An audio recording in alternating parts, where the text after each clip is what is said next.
it's Jim O'Rear. Thanks for joining me for another video. Now, a few years ago, I came out with a book in the stores called Hollywood Paranormal Films, Fact and Fiction. And I wrote this book basically to explore true paranormal cases, haunting cases, exorcisms, things like that, that Hollywood had made movies out of, and show you basically what really happened in those true cases compared to what Hollywood wants you to believe happened. And I decided, what the heck, let's take a few chapters out of that book and just make some little individual videos out of those chapters and focus on some of those films and the true cases. So in today's video, I wanted to talk about The Exorcism of Emily Rose. And this is, it's a fantastic film about exorcism. And it follows the actual case pretty closely. It's an intelligent horror film, and I would risk angering horror fans by saying that it's really better than The Exorcist. Right there, The Exorcist, it's better. The acting is fantastic, it's intense, the editing is great, and the storyline is really compelling and brings up a lot of questions relating to the paranormal and medical science. Although the movie does have some differences to the real case. In reality, the character of Emily Rose is based on Anneliese Michel, a young German woman who, in the early 70s, underwent an ordeal that eventually led to her death. The controversy surrounding her illness, exorcism, and death resulted in a sensational trial that made the world question religion, science, medicine, social structure, and the legal system. But more about Anneliese and the facts in this case later. In The Exorcism of Emily Rose, 19-year-old Emily, played by Jennifer Carpenter, is away from home for the first time, attending college on a full scholarship. Raised by staunch but loving Catholic parents, Emily is a good, God-loving girl, causing her to be all the more mystified when a seemingly demonic force begins to personally attack and invade her body. Emily is forced to endure horrific contortions, exhibit foul behavior, and suffer incredible pain.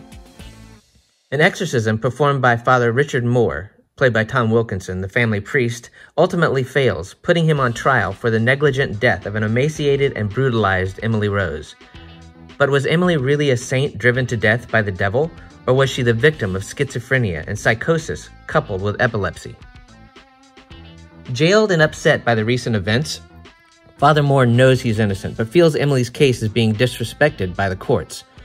He knows that Emily's story is more important than his sentence and is willing to sacrifice his freedom so that her religious message can be told. Top-notch lawyer Erin Bruner, played by Laura Linney, is assigned by her hotshot boss to take the defense, but little does she know what she's about to trot upon. Facing the aggressively rude and obnoxious prosecutor, Ethan Thomas, Erin learns about the case and begins to be consumed in the horror itself, questioning her faith and everything she thought was impossible. The Exorcism of Emily Rose is more of a courtroom drama than a straight-out horror film, but when the horror comes, it's subtle, thought-provoking, and terrifying. Especially when we're reminded by Father Moore that demons exist, even if you don't believe in them. For paranormal fans, there's always been a question if demon possession is possible. After all, how do you prove such claims? Evangelists roam the country performing deliverances and profiting from the members of their audience, whom they convince have demons in them. Similar deliverances are conducted in churches and by ministries around the world. Even the Catholic Church, which kept exorcism in the closet for decades, is more than willing to bring it back out into the open. In early 2005, about 100 Catholic priests signed up for a Vatican-sanctioned course on exorcism, and today, the Church's ranks of official exorcists has grown to more than 400. The interest in expelling demonic forces is huge. But does this make it real, or does it only help promote a social hysteria, fueling those weaker-minded individuals to believe that paranormal forces control their bodies? The 1976 real-life case of Anneliese Michel provides a benchmark in the history of the Catholic religion. It marks the last time the Catholic Church recognized a case of demonic possession and sanctioned the exorcism rite. This hasn't, however, stopped the church from actively training new exorcists. Let's take a look at the real Emily Rose. From her birth on the 21st of September 1952 in Bavaria, Germany, Anneliese Michel enjoyed the life of a normal, religiously nurtured young girl. Her father operated a sawmill, and her parents were devout Catholics. Without warning, her life changed in 1968 when she began shaking and was unable to control her body. The attacks became of such severity that she could not even call out for help to her parents or three sisters. Anneliese was seen by a neurologist at the psychiatric clinic Wurzburg, who diagnosed her with grand mal epilepsy. A stay at an unnamed psychiatric hospital did not improve Michel's health. Moreover, she began to suffer from depression and devilish hallucinations. Having centered her life around devout Catholic faith, Michel began to attribute her condition to demonic possession. It was the fall of 1970. While the young people of the world were enjoying the liberal freedoms of the time, Anneliese was battling her devilish visions with prayers. Soon she began hearing voices saying she was damned and would stew in hell. Anneliese continued to have seizures and was prescribed her first anticonvulsant. It did not provide immediate alleviation of Michel's symptoms, and she continued to talk of what she called devil faces. Anneliese and her parents grew increasingly frustrated with medical intervention, and it did not improve her condition. Long-term medical treatment proved unsuccessful with her condition, including her depression worsening with time. In the movie The Exorcism of Emily Rose, the pastor performing the rite of exorcism is named Father Richard Moore. In reality, Moore's character was actually a combination of two real-life people, Father Renz and Pastor Alt. In 1974, after supervising Anneliese for some time, Pastor Alt requested a permit to perform an exorcism from the Bishop of Wurzburg. His request was rejected. Soon after, Michel's behavior became more erratic. Michel became intolerant of sacred places and objects, such as the crucifix, and grew increasingly adamant that her illness was of a spiritual kind, all the while taking powerful psychotropic drugs prescribed by her doctors. At her parents' house, she insulted, beat, and began biting other members of her family. She refused to eat because the demons would not allow it. Anneliese slept on the stone floor, ate spiders, flies, and coal, and even began drinking her own urine.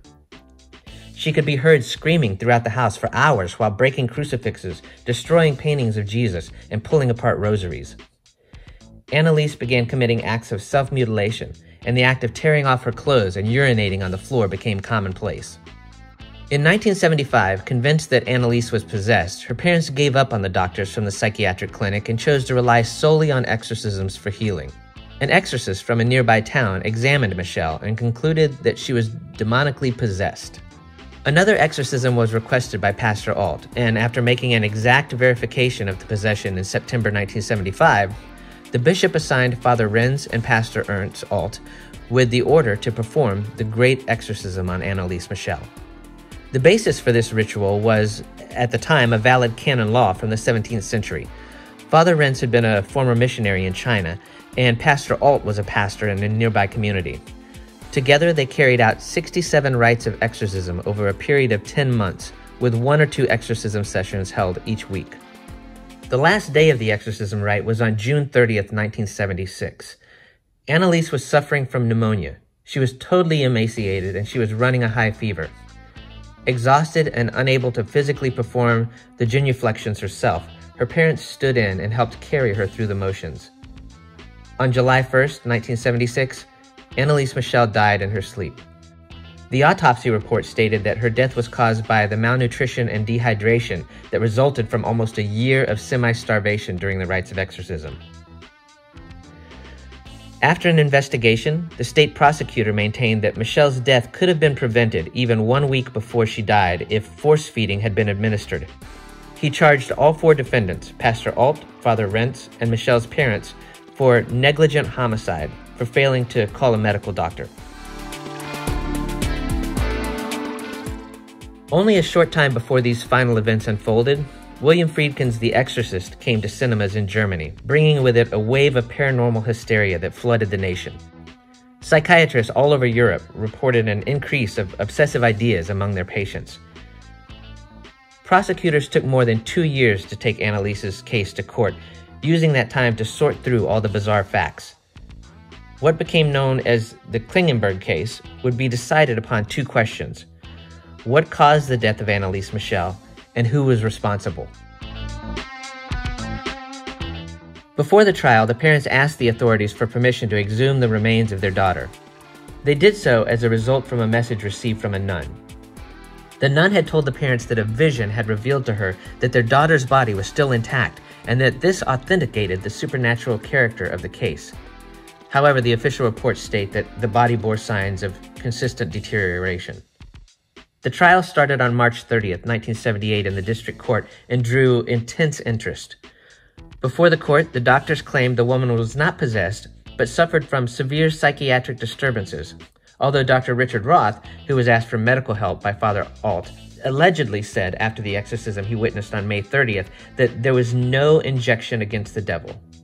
The priests were defended by church-paid lawyers, whereas the parents were defended by one of Germany's most well-known lawyers, a lawyer who had defended numerous persons in the Nazi war crime trials. Their lawyer claimed that the exorcism was legal and that the German Constitution protected citizens in the unrestricted exercise of their religious beliefs. The Roman Catholic Church, which had authorized the exorcism, reversed its position and declared Anneliese Michel a case of mental illness. Bishop Stengel, who originally approved the exorcism, was investigated by state authorities, but it was decided not to indict him or summon him to appear at the trial due to his age and poor health. The exorcist tried to prove the presence of the demons, playing taped recordings of strange dialogues like that of two demons arguing about which one of them would have to leave Michel's body first. One of the demons called himself Hitler. Not one of those present during the exorcisms had any kind of doubt about the authenticity of the presence of these demons. However, doctors not present at the actual exorcisms had a very different belief. The psychiatrists, whom had been ordered to testify by the court, spoke about the doctrine induction. They said that the priest had provided Anneliese with the contents of her psychotic behavior. Consequently, they claimed she later accepted her behavior as a form of demonic possession. They also offered that Anneliese's unsettled sexual development, along with her diagnosed temporal lobe epilepsy, had influenced her psychosis. During the trial, the major lingering issues were related to the church itself. A not guilty verdict could be seen as opening the gate for more exorcism attempts and possibly more unfortunate outcomes. But for the most part, experienced observers believed the effect would be the opposite, that merely bringing charges of negligent homicide against priests and parents would provoke changes and more caution. Anneliese's parents, as well as the exorcist, were found guilty of manslaughter and sentenced to 6 months in jail and 3 years probation, creating even more controversy. A commission of the German Bishop Conference declared that Michel was not possessed. However, this declaration did not keep believers from supporting her struggles. Michel's grave has become a place of pilgrimage for many Catholics who believe she atoned for wayward priests and sinful youth. She is now honored as an unofficial saint. Doctors have suggested that Anneliese had a multiple personality disorder, her symptom consistent with mental disorders observed in many patients, such as the bizarre rigid body postures, the use of the first-person plural pronoun we to describe oneself, the dilated pupils not explained by any external stimuli, full or partial amnesia, and the emergence of distinct personalities among the demons. The Exorcism of Emily Rose is a piece of horror that asks a lot of questions concerning religion, the paranormal, the legal system, and current medical practices. To paranormal fans, some questions still remain. Is there really such a thing as demonic possession? Has there been an increase in demonic activity and possession of humans? Are we perhaps becoming increasingly superstitious, blaming extraordinary psychiatric and physical ailments on Satan? In all my years of investigating the paranormal and actual cases of hauntings and things like that, I can't say that I have ever come across any hard evidence of any type of true demonic possession. Of course, it's very hard to prove. And it's not to say that I don't believe in it or it couldn't happen, but it does raise a question. You know, could these exorcisms and possessions and things like that, could it all be centered around some type of mental illness? you know, split personalities or physical ailments or something like that, which is really what this case questions. Do demons exist, or is it something mental? I don't know. It's something I want to understand. I remember one time I went to a pastor, and I asked him, you know, some very hard questions about exorcisms and demonic possessions, and what type of proof and how we could find out more. And basically his answer was, there are some things in this world that we are just not meant to understand, and those things will be revealed to us when we find our place in heaven. So score one, Team Religion, for a good sort of walk around that answer as to if it's real and how we can prove it. Regardless though, The Exorcism of Emily Rose is awesome. It does follow the case pretty closely, although it, you know, it does have some differences and resettings and stuff like that. So I highly recommend this. It's super intelligent. It really makes you think about paranormal cases and physical elements and what could or could not possibly happen. So thanks for watching the video. I hope you enjoyed it. If you did, just click the little like button and click subscribe to join my channel, and join me here for more fun videos in the future. Thanks for watching.